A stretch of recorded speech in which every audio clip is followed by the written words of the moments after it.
All right, hello. Nice turnout for an August Sunday. Welcome to the Glacier Unitarian Universalist Fellowship. We gather here to celebrate and renew our faith in the essential goodness and beauty of life. We gather to share an hour or two in order to inspire and to be inspired. We hope to reconcile and celebrate the past, be present in the here and now, and work to create a better future. And while we must each walk our own path, we gather to remind ourselves that we do not always have to walk it alone. My name is Kathy Neff. I'll be your service leader today, and our guest speaker today is my father, Sam Neff. Whether you're here for the first time or have been coming for years, wherever you are from, whoever you love, and whatever history we share, you are welcome here. So before we get into the service, a few announcements. Everyone's invited to stay after the service for refreshments and coffee and tea. However, today we have a special event. It's a summer potluck picnic with swimming and boating, and yes, the sun will be back. It's at Bitterroot Lake at the home of Julie Doyle, who is not here because she's getting ready for us. There are maps. You can either put in her address and use your GPS. It's not real close. It's probably a 45-minute drive from here, but Betsy has more of these maps if someone likes paper maps. It'll be going on from about noon to 3 or so. The food will probably happen first, then some boating. There's some boating options available to people, or just what I do is just swim in the lake. It's a lovely lake. Or just sit on our porch and have a nice conversation. So that's happening today. Second thing, for next week, this is our final end of year. I've lost, I don't know what the word is for it. I used to say work day and no one came, so I said fun day, project day, community day. So we started the summer with one of these on a Sunday, and we'll have another one next week. If you come at 10, there's a variety of options. You can look in the e-blast or talk to me. There's garden beds to tidy up. There's thistle to dig. There's a whole garden area where we're spreading ground cloth and wood chips. There's the labyrinth to work on. And then there's projects for the RE classroom and refrigerator cleaning. Yeah.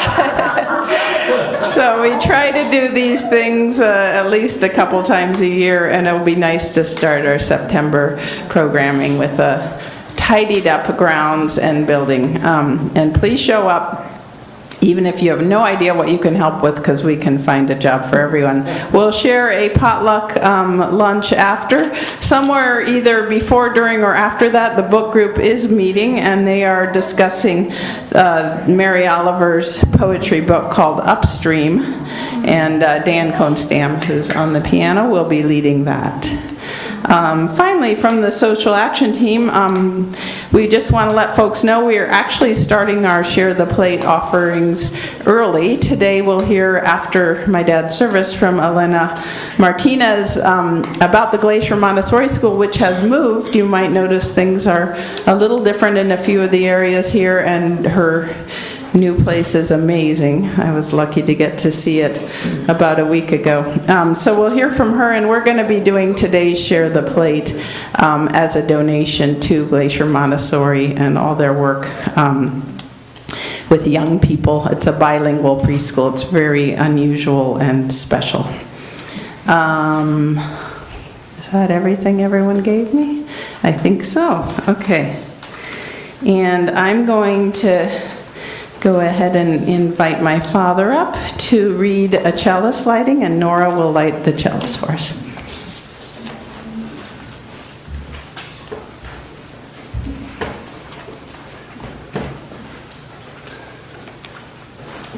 This is a reading I often use. It's number 419 in the hymnal, if you're interested, attributed to Halidasa. And I asked Mary who Kalidasa was, and she doesn't know. And neither do I, but it's always been a very important reading to me. Look to this day, for it is life, the very life of life. In its brief course lie all the verities and realities of your existence, the bliss of growth, the glory of action, the splendor of beauty. For yesterday is but a dream, and tomorrow is only a vision. But today, well lived, makes every yesterday a dream of happiness, and every tomorrow a vision of hope. Look well, therefore, to this day. That's famous, isn't that Buddhist? It's a very famous quote. I'm going to do a story for all ages, but I'm going to ask everyone stay in their place because it's truly for all ages, and I'm going to do it from here. And it only has one picture. Here's the picture. And, if I hid that, can you tell who that is? Anyone? Santa? No. Santa Claus? Anyone else? Sam.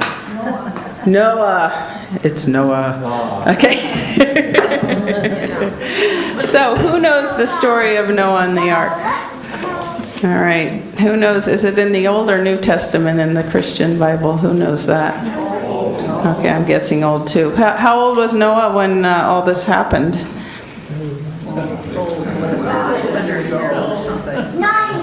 90. Yes.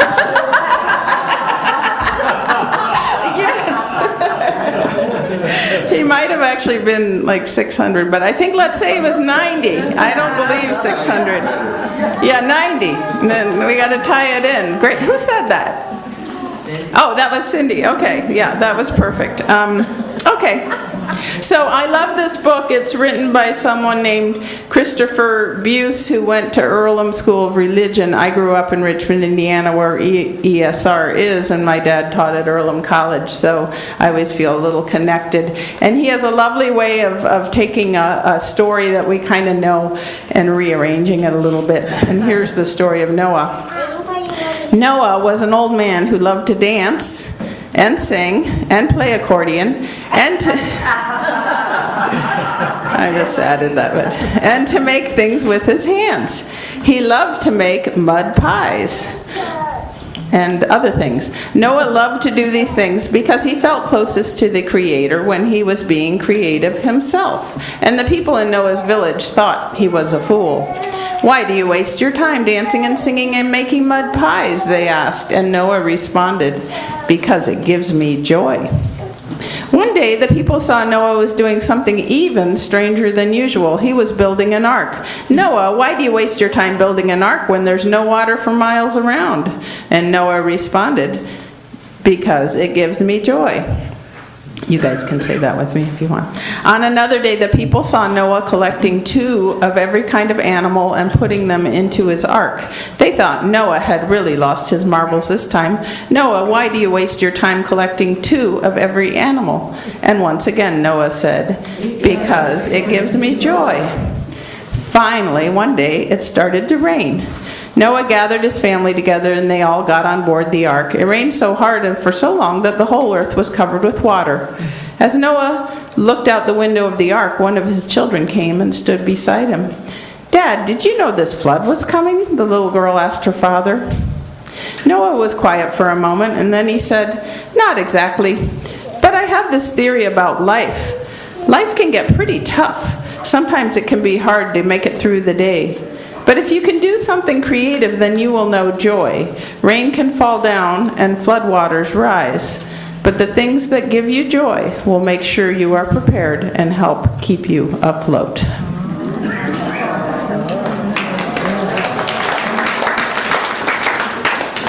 We'll sing the kids out.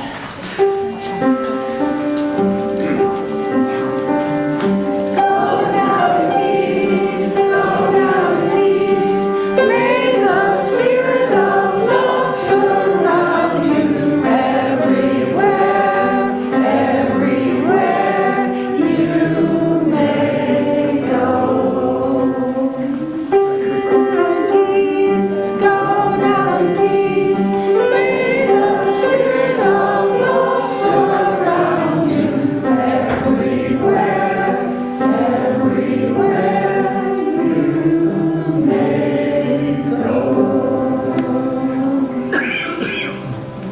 was a lot of kids. It's a 2-time through the song day. That's pretty good.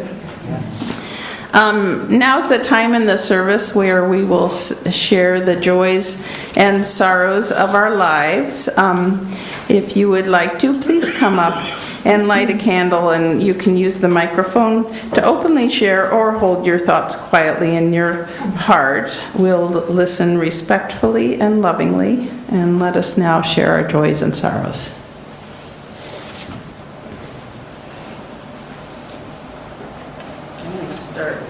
I'm going to start. We'd usually do the Friday workday and mow the lawns, and we heard on Friday that Phil says, sorry, I can't get here. I'm in the hospital awaiting an angiogram. So this is for Phil Boland. I asked Shira what's going on. She said he's doing well, but he may need stents or a bypass, and that will be determined soon. And I'll have a little card if some people want to send him a little note, and I'll get that in the mail to him. So that's for Phil. I'll go. Okay. I want to light a candle of joy for the rain, which is a gift. And then last night, the wind came down and blew a bunch of cottonwood branches, and my bunny loves cottonwood leaves. So I was like, thanks for volunteering.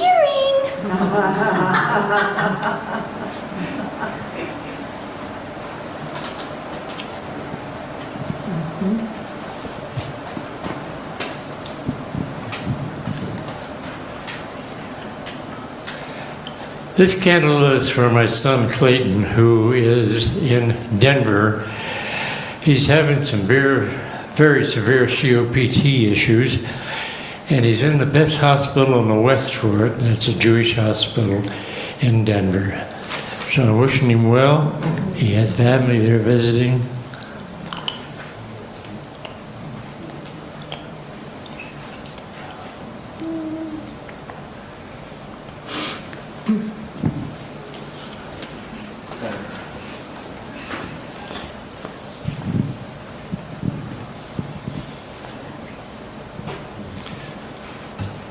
I'm lighting this for a friend of ours who had a terrible fall last night and is in critical condition at Logan.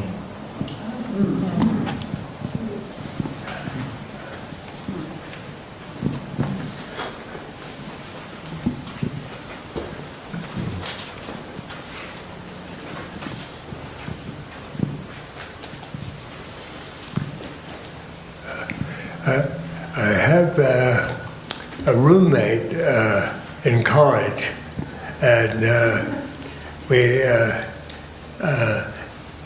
has been a friend all my life, and he came out here, and we had a lot of hiking in Glacier Park. But of course, the recent thing, we're both aged but I have the idea of taking the train and go all the way to Illinois, where he is. With the help of my family, we've managed to do this again. And of course, we realize how going by train is it's a little bit, never quite know where you're going to get there or not. But we made it, it was really wonderful to get to see my old friend.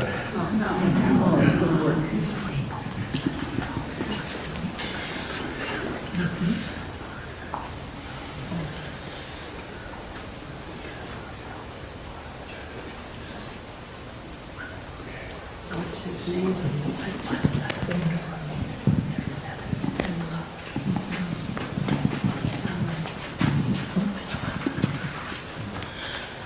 This is both sad and happy. My daughter's husband died. He's a well-known man. He was a doctor, PhD doctor, and he did many medical inventions, and he taught at the University of Washington and other places. And he was really a stalwart in our family. We just loved him. He's good with children. He's wonderful. And he died. And so Charlie and I just got back from Seattle, where there was a memorial service for him. And it was a big church. It was in the people, about 250 people there. That was a lot of people. And it was a lot of planning, and it was a lot of meeting, and it was just a lot of everything. But it was very successful. And I felt a good feeling that so many people knew him and loved him as we did.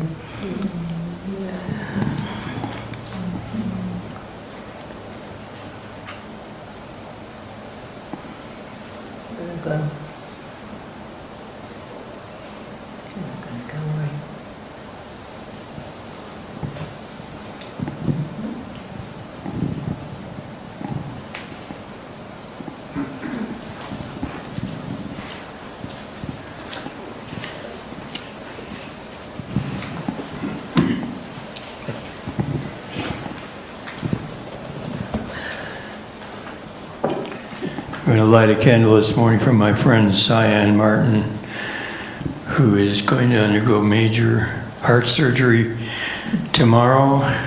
Something about having something cauterized inside her heart. I'm not quite sure. It sounds pretty serious. She's had several near-death experiences, so. And then I like to, light another candle. I think about this every once in a while. The really, really simple little joys of life. Just the simplest thing that can make you happy, and it's just worth acknowledging them. On Friday, I asked my grandson to climb up on the counter over the washing machine and take one of those long claw things, that you pick up stuff with. Reach down in behind it, and I managed to have 2 pairs of socks reunited. It's just one of those things that makes you so happy.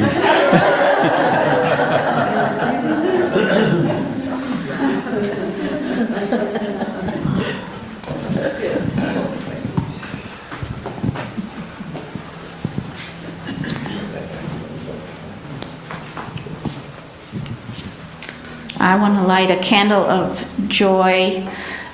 We were very fortunate to have both Maya and Ani with us last weekend. Together, we all did one of my favorite hikes in the park over Sa'i Bend and down Sunrift Gorge. It was an incredibly beautiful day, and things don't get much more perfect than doing that with your whole family. And we're going to do a float all together on Monday with Maya's boyfriend who's visiting from Texas. So, yeah, very special times. And any day that we can see the blue sky and breathe is special these days. Yes.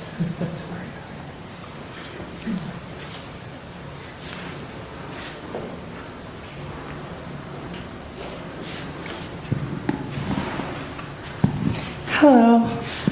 Good morning. Oh, there's only one more candle in here. Okay. Well, this is for school starting. Okay. It's wildly early this year than it has been the last 2 years. And my husband is his whole company is shutting down for the week, so we're going to drive to California. So I have a double joy. I told me to get some more candles out here. I didn't need any more at the bottom. There's some in the podium. Oh my goodness.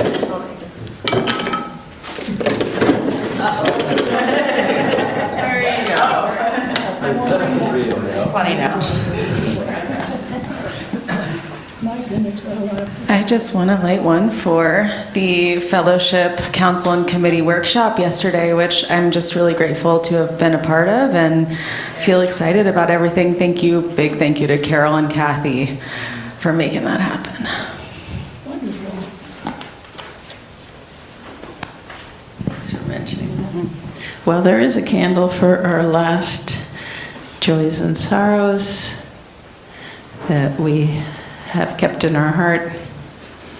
And we'll take a couple moments of silence to think about what we've heard, and then I'm going to have Dan introduce a hymn we're going to sing before Sam talks, because he chose it for a special reason.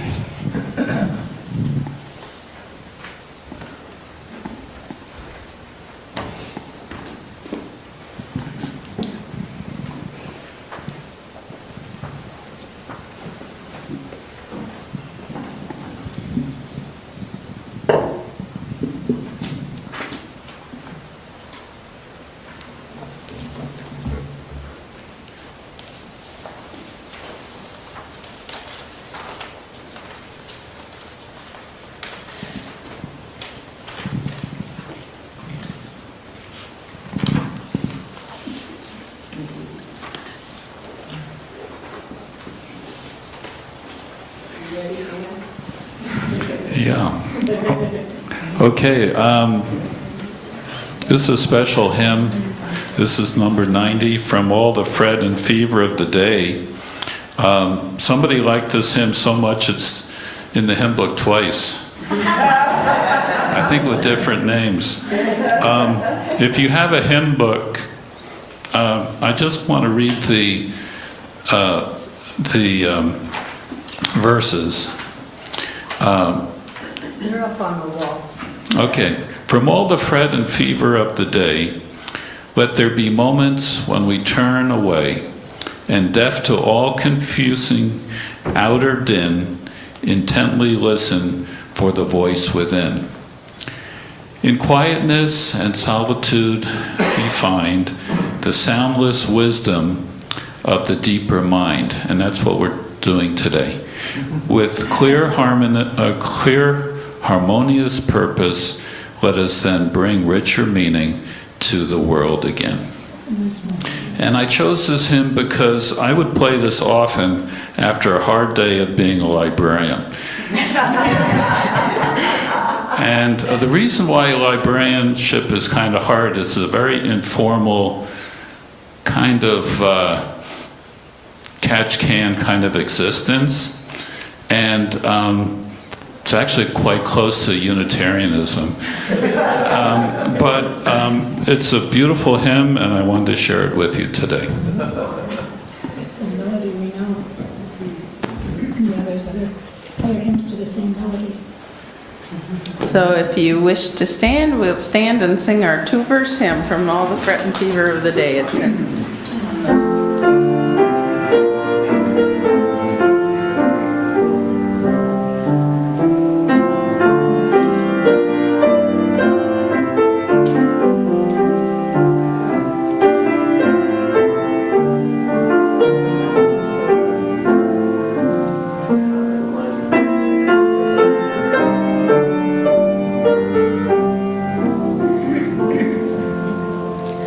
From all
Thank you, and I'll invite Sam up for his annual summer sermon. Uh-oh, he's looking for his notes. Okay, he's got them.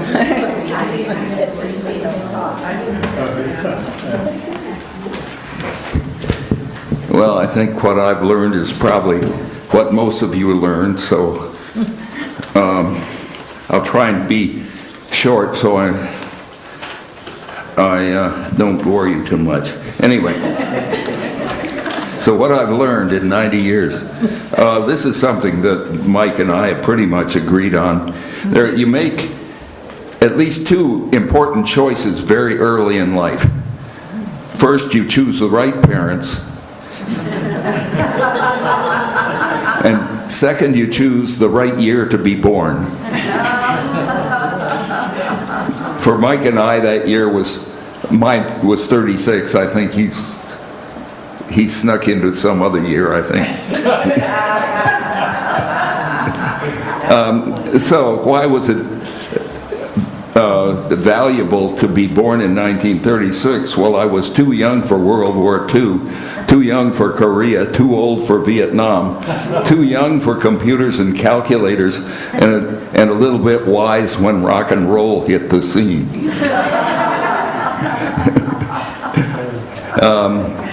And I put down number C, which comes a little differently. You will be wise to choose a partner whose mother can dance the hula.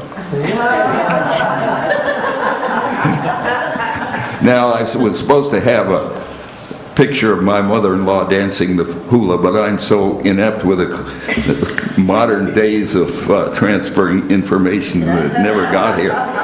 Well, and I go down this, I wrote this, and it doesn't always make sense. Anyway, the next section I said, don't let those big dreams get in the way. You know, when I was young,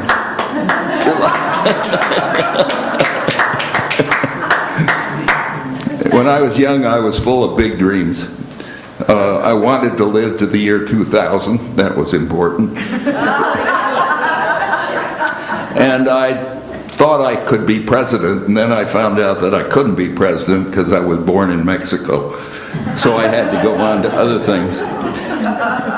Some of those big dreams just walked away. Some persisted, and most, if they were worthwhile, had to be modified. And did any come true? Well, yes. A few did. And what's funny is these were these big dreams that I had, and when they actually came true, I sort of said, so what? I remember working many years in the laboratory to get this piece of equipment to work and to get some data that I thought was important. And one day, I was all alone in the lab, and it was, I think, even a Sunday afternoon or something like that. And suddenly it all worked, and there it was right in front of me. And I couldn't even find anyone to talk to.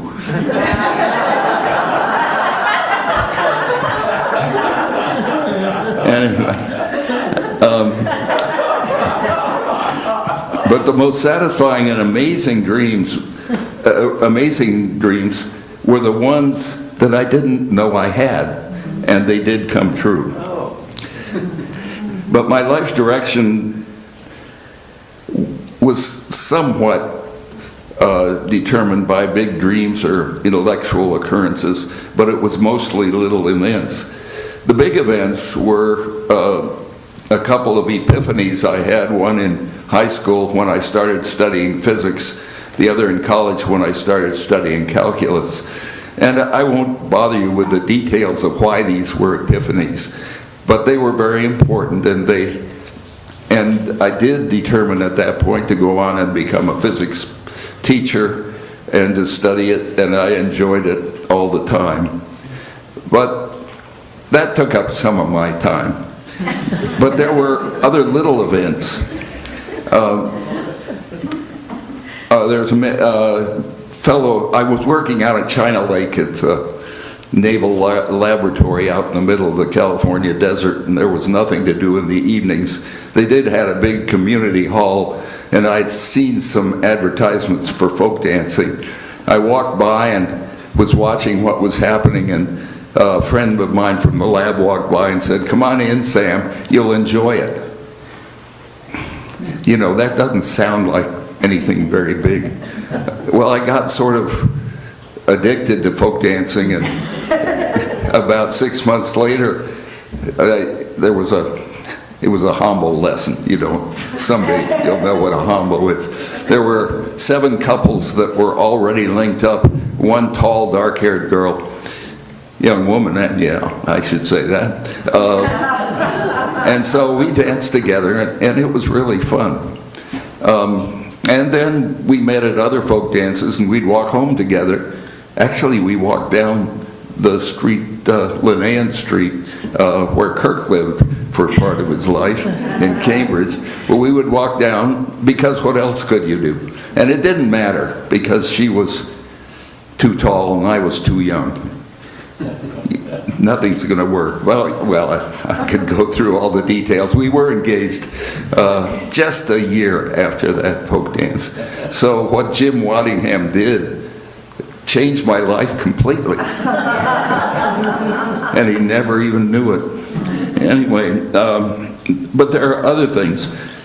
At a friend's meeting in Atlanta, there was a presentation from 2 doctors who had come from Vietnam, and they were talking about the need for prosthetics.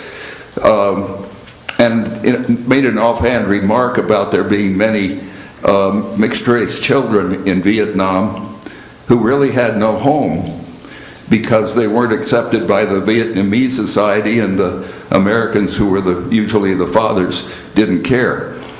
And so we said, well, we had 3 children, there was space, so why don't we adopt a child? And we did, not from Vietnam, but from Georgia at the time when mixed marriages were still against the law, and then if we adopted one to fill out the family, we really needed to adopt another. And so that little comment led to that big part of our lives.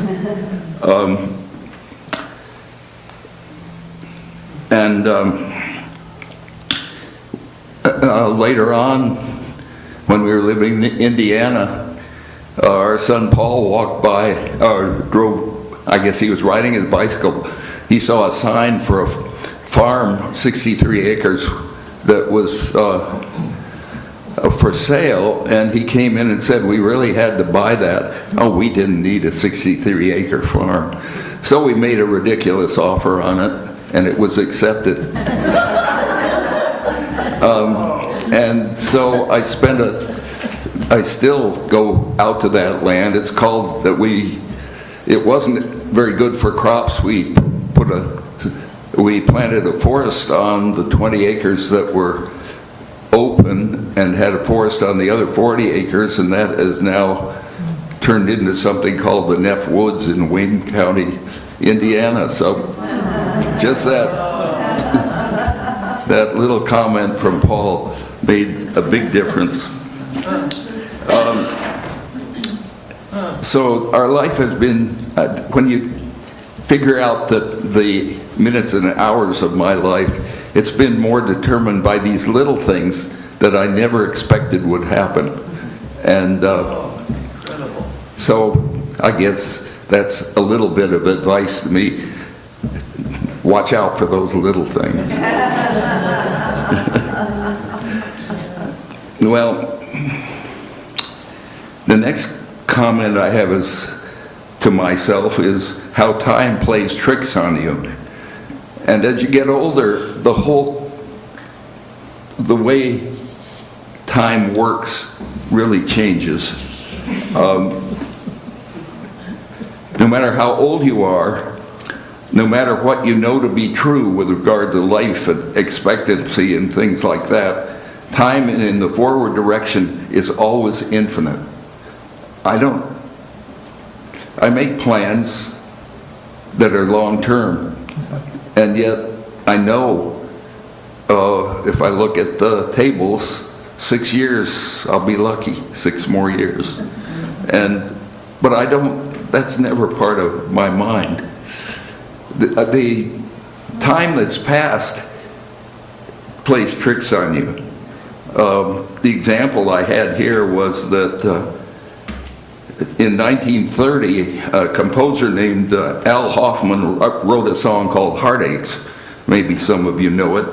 It was first recorded in 1933 by Ted Weems and a whistler named Elmore Mo Tanner. 14 years later, in 1947, by that time I was 11 years old, that recording became a big hit. Maybe some of you remember, or maybe you don't.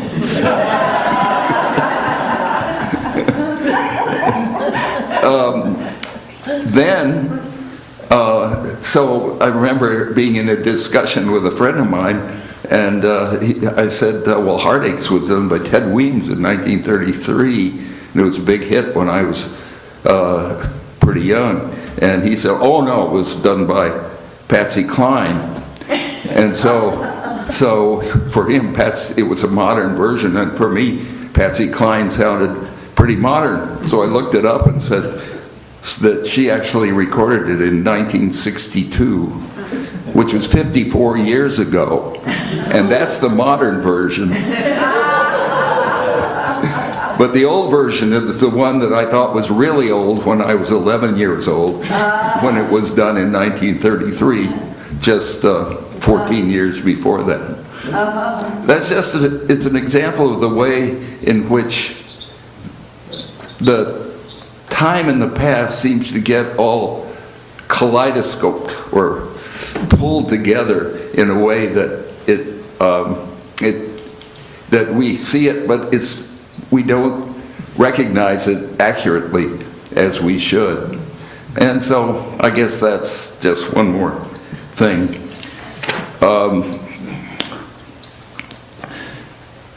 Also, as I get older, life gets much more focused. You know, I did study physics. It's a grand scheme, but it's really big. And I have to say that as I've grown older, physics has walked away from me. Math, calculus, that's still pretty good.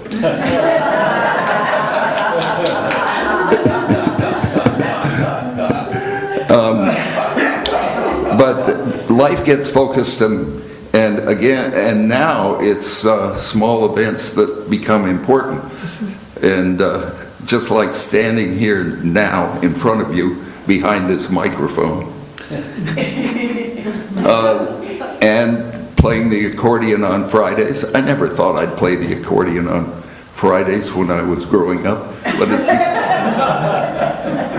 but it's become an important part of my life, while many of the big dreams I used to have faded.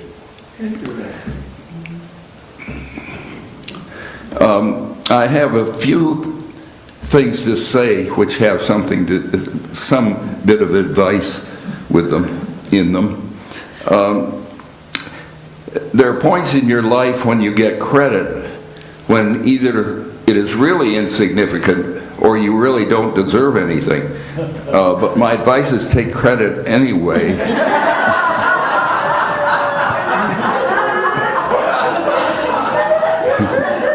Because life is short.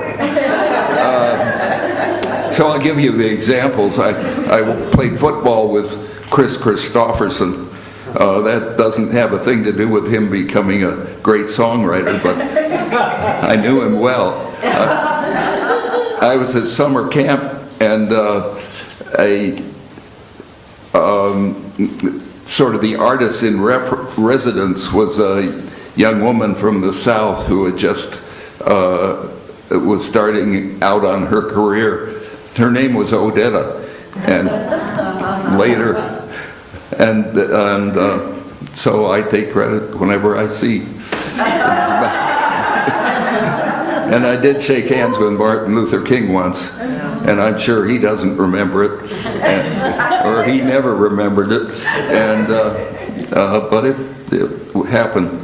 But I will give another example, which I think is the better, though it's not as significant maybe. But I was a volleyball coach for a short time. I coached a junior varsity volleyball team, and they were usually had never played volleyball before, and just getting them to get the ball back over the net was usually a triumph. So we had a pretty good varsity team. We played schools like Indiana University, Ohio State University, Ball State, and Bowling Green. They were big schools, and we held our own. So at one final, there was always this championship, this exhibition game at the end of the season, and my coach was, the coach of our varsity team was supposed to be the coach of one of these all-star teams, and he said to me, Sam, I don't want to do this, you do it. What was I supposed to do? Here, I stand out, here's 6 guys, they're all tall, they're all great athletes, and they know a lot more about volleyball than me. And I'm looking over, and this other coach he's got his team, and he's working out plays and all sorts of things. And so I looked at them, and they said, well, what do we do? And I said, first thing I said, can any of you guys set the ball? And 2 guys raised their hand. Okay. And I knew I had this center blocker, and I knew he was good, and I'd say, okay, Beneke's going to be center blocker whenever he can. Okay. And then they said, well, how are we good? What's our strategy? And I said, what I said was set the strong side, which means every play is going to go to the left corner. Well, that center blocker, the guy named Beneke, he was tremendous, and he controlled the game, and that's how we got ahead. The other coach called timeout and did something, and when our team came over, I gave them advice. I said, keep it up.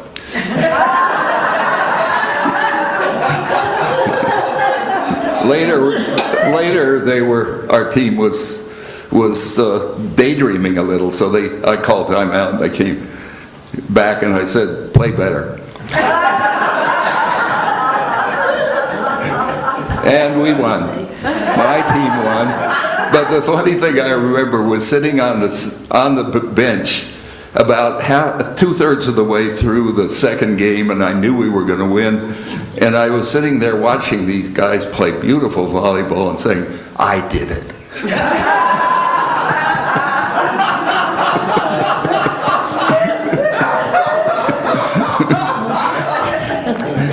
So,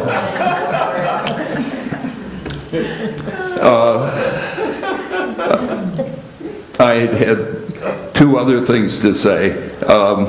One is that as you go through life, enjoy every moment, because you never know when whatever it is you're doing, you will be doing for the last time. And that has happened in sports, it's happened in other things. You never know when the last time is coming, so enjoy it as much as you can. And in that,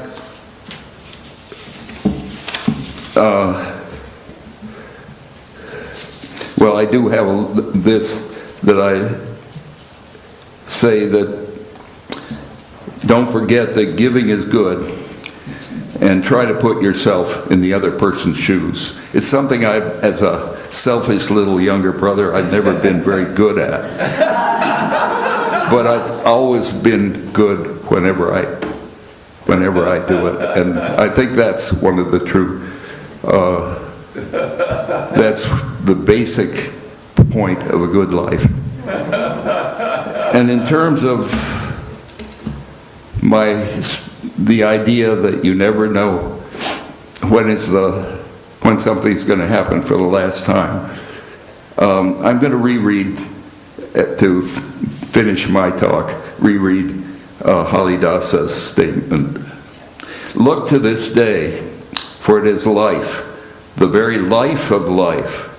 In its brief course lie all the verities and realities of your existence, the bliss of growth, the splendor of beauty. For yesterday is but a dream, and tomorrow is only a vision. But today, well lived, makes every yesterday a dream of happiness, and every tomorrow a vision of hope. Look well, therefore, to this day.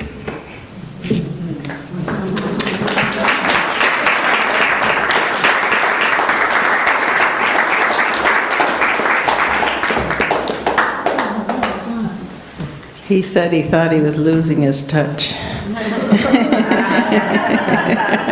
That was nice. Thank you, Dad.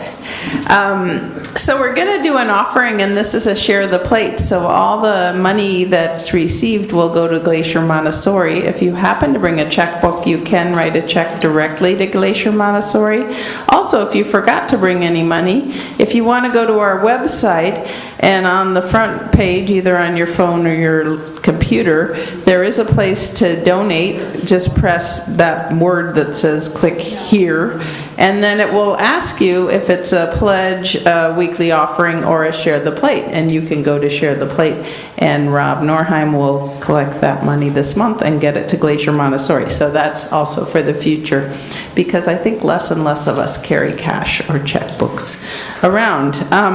So this is our special Share the Plate collection, and I'd like to invite Elena up to speak about Glacier Montessori.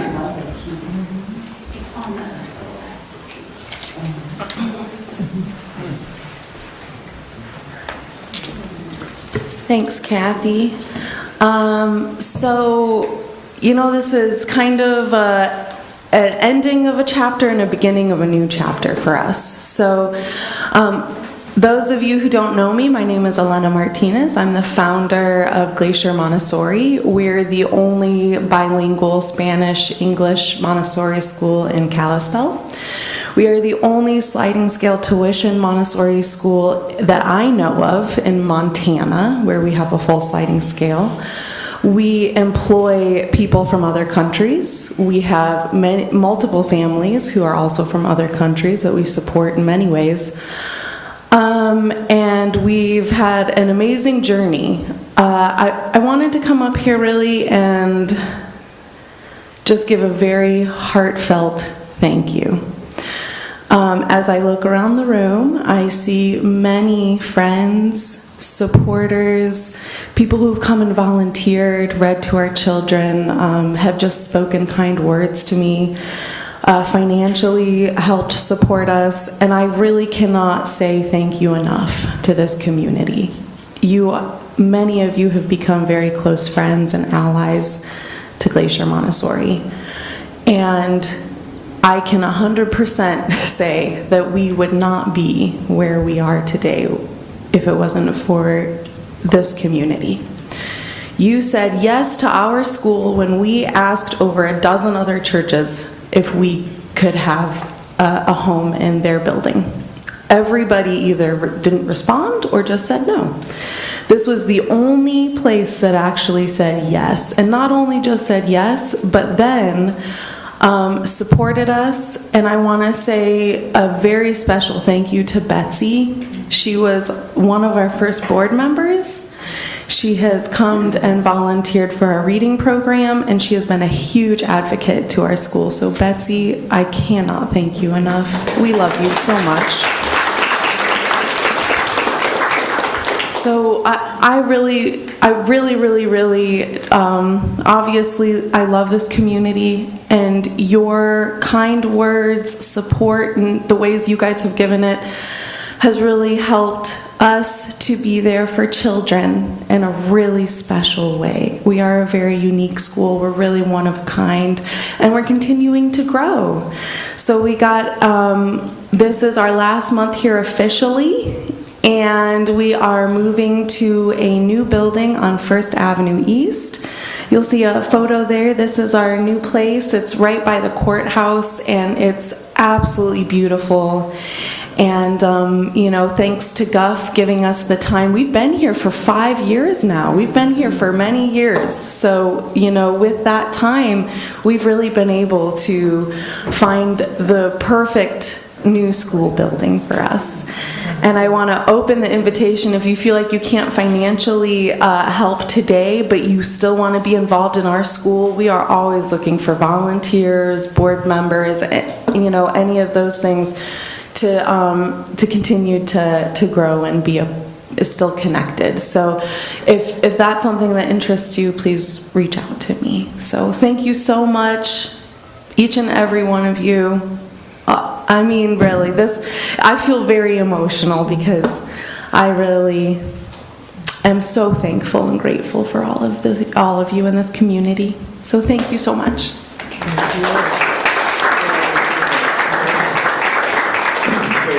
Wait, go back. Go back. Well, no, right here. Okay.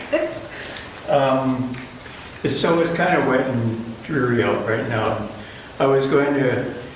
I told you the last time when we did talk about the medicine wheel, and I asked her to come, and then her daughter got sick and she couldn't make it. I had a little gift for her, and I was also going to just sort of introduce you to the protocols of giving a gift. And that would be a fire out there, and some cedar, and some sage, and sweetgrass, etc. And then you just smoke sage off. I have a little shield for you to protect you from any harm over which you have no control as you go forward with your school. I know you've been harassed here a few times by federales. And so this is a very abbreviated version of that. You can pretend that I have the cedar and the etc. And this little shield is symbolic, but it's also the universe. And I would smudge it off into smoke, and then maybe offer it 4 times.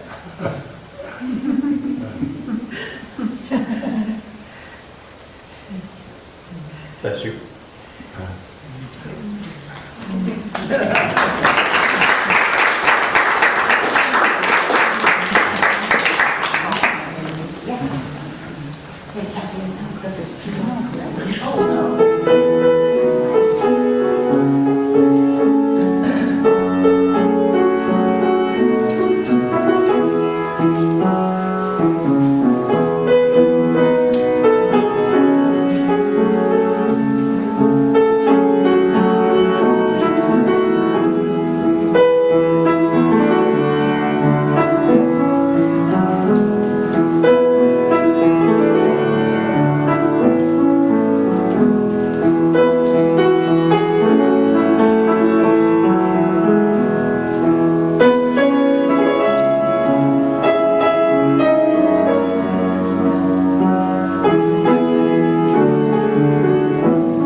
Thank you, Dan. We requested that for the offertory music, and Dan went and ordered the music and prepared it in 2 days. Okay, we're going to sing one last hymn at Spirit of Life. If you can read the words up here or in the hymnal number 123, and we'll sing it through twice and then have our closing words.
Okay, closing words, I've lost my number, so I'm going to pick something really quick.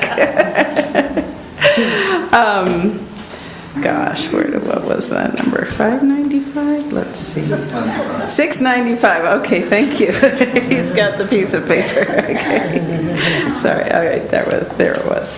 Thank you. What would I do without him? Okay. Lead me from death to life, from falsehood to truth. Lead me from despair to hope, from fear to trust. Lead me from hate to love, from war to peace. Let peace fill our hearts, our world, and our universe. Okay, and we'll say extinguish the chalice words together, and then please join us for some refreshments. We extinguish this flame, but not the light of truth, the warmth of community, or the fire of commitment.